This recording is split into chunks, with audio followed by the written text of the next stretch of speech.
All right, moving on to number 12. There's a quick way to do this, but let me explain that quick way. This is just a general concept that sometimes they like to put on there. So let's say we have a right triangle, and the this angle, let's say this angle up here is 72 degrees. All right. That would mean that this angle down here would be 18 because these two angles have to add up to 90 because I'm already using 90 for the other one and they all have to add up to 180. Right? Some basic triangle stuff that we should know for the SAT.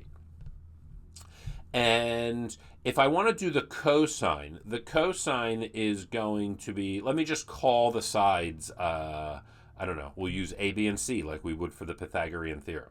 So the cosine is going to be the adjacent over the hypotenuse, right, which would be A over C. And it wants to know which of the following is the same as that.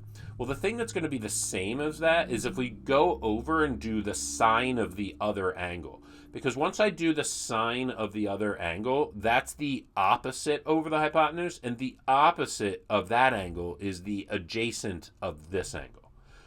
So that leads to it just being the sine of 18. Right? The cosine of 18 would be different. The sine of 72 would be different. And the tan of 18 would just be totally different.